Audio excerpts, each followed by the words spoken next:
আপনারা দেখছেন এক্সপ্রেস বাংলা, অন্তহীন খবর। আমি মোহিনী দে, আপনারা দেখছেন এক্সপ্রেস বাংলা।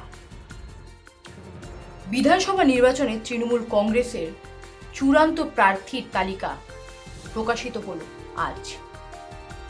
ভোট ঘোষণার দিন রাজ্যের মুখ্য সচিব স্বরাষ্ট্র সচিব পদে বদল করে কমিশন। রাজ্যের বিভিন্ন জেলায় পুলিশ কমিশনার, পুলিশ সুপার সহ একাধিক উচ্চ পদে রদবদল করে কমিশনারের তরফে।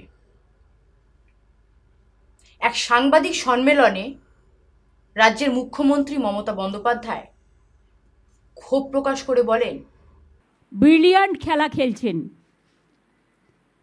নোটিফিকেশন হলো না এখনো ইলেকশনের, তার মধ্যে চিফ সেক্রেটারি থেকে শুরু করে, হোম সেক্রেটারি থেকে শুরু করে, ডিজি থেকে শুরু করে, এডিজি ল অ্যান্ড অর্ডার থেকে শুরু করে, সিপি থেকে শুরু করে, সমস্ত কমিশনার থেকে শুরু করে, এসপি থেকে শুরু করে সব চেঞ্জ করে দিলেন।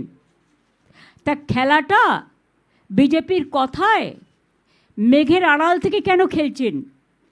সরাসরি খেলুন, দরকার হলে প্রচারে নামুন। সব আইনই যখন ভঙ্গ করেছেন, সব বিধি যখন ভঙ্গ করছেন, তখন সরাসরি প্রচারে নেমে মঞ্চ করে মিটিংটাও করুন। সব অফিসারদের চেঞ্জ করে দিচ্ছেন। আমি চ্যালেঞ্জ করে বলছি, অন্য রাজ্যে কী করেছেন? এখনও তো নোটিফিকেশন হয়নি। তো এবার যদি ডিজাস্টার হয়, কে দেখবে? বলুন। যে চিফ সেক্রেটারি জানতো পরিস্থিতিটা, কোন রাজ্যে কোন জেলায় কি হলে কি হতে পারে, জলের সংকট হলে কে দেখবে? সব দায়িত্ব নির্বাচন কমিশন আর বিজেপিকে নিতে হবে। ল অ্যান্ড অর্ডার প্রবলেম হলেও আপনাদের দায়িত্ব নিতে হবে।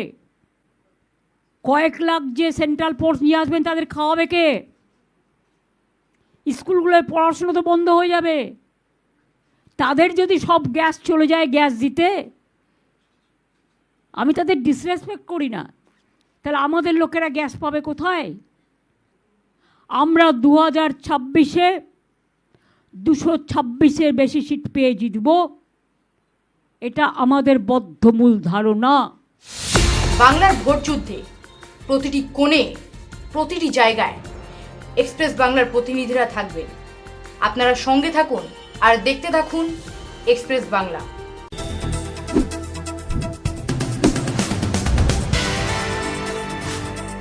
আপনারা দেখছেন এক্সপ্রেস বাংলা, অন্তহীন খবর।